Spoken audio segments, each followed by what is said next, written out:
మళ్ళీ వచ్చారు? నిన్నిలా నిరాధారంగా గోవాలో వదిలేసి నేను మాత్రం వెళ్ళడం న్యాయం కాదు.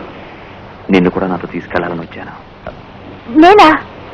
నేను రాలేను, రాకూడదు. కాదు జో, నీ జీవితానికి ఓ దారి ఏర్పరిచే వరకు నువ్వు నాతోనే ఉండాలి. దానివల్ల వచ్చే ఇబ్బందులు మీరు ఊహించారా? ఊహించాను. నేను మనసున్న మనిషిని. నా మనసు చెప్పింది నేను చేసే తీరుతాను. నేను చెప్పే నో ఆర్గ్యుమెంట్స్. సరే, నో ఆర్గ్యుమెంట్స్. నేను రావడం కుదరదు.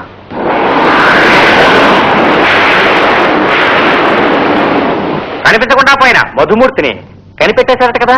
అంతా ఆల్ పవర్ఫుల్ అత్తగారే కనిపెట్టింది. 18 రోజులు గోవాలో తాటుమాటుగా తిరిగాడట. అప్పా తలనొప్పి.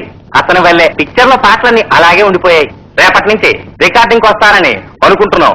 ఈ రోజు సాయంత్రం ఫ్లైట్ లో వస్తారు.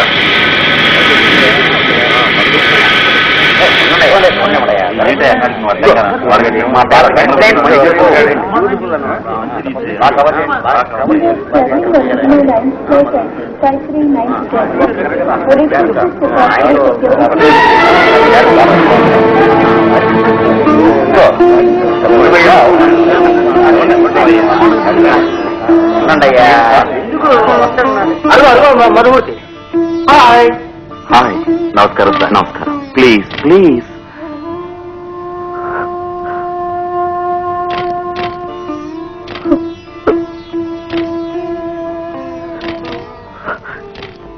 మీరెలా ఉన్నారు?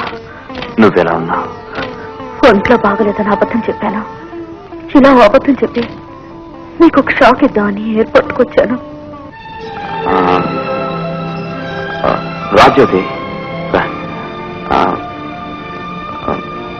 She's Gauri, my wife. Sorry, Jyothi. నమస్తే.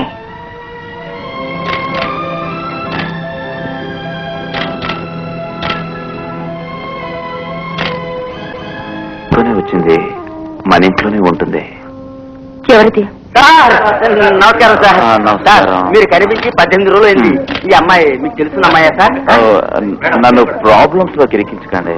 మీరు పాపులర్ కదా, పాపులర్ ఫిగర్స్ కి అన్ని ప్రాబ్లమ్స్. నేను ప్రశ్న తర్వాత కలుస్తాను. Please please please, no photograph. Please please.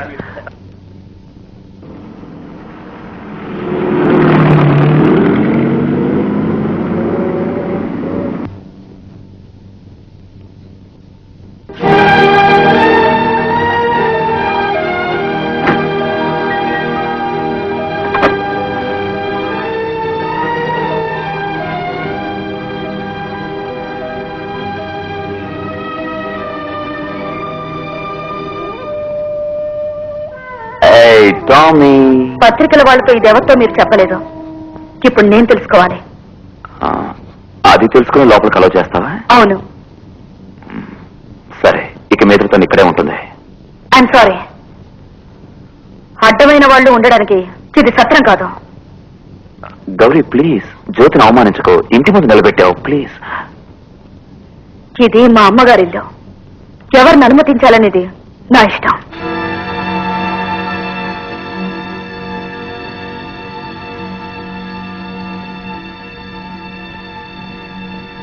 వెళ్దాం జో. విఠల్, ఓ టాక్సీ తీసుకురా. రాజు, మన ఇంటికి వెళ్దాం.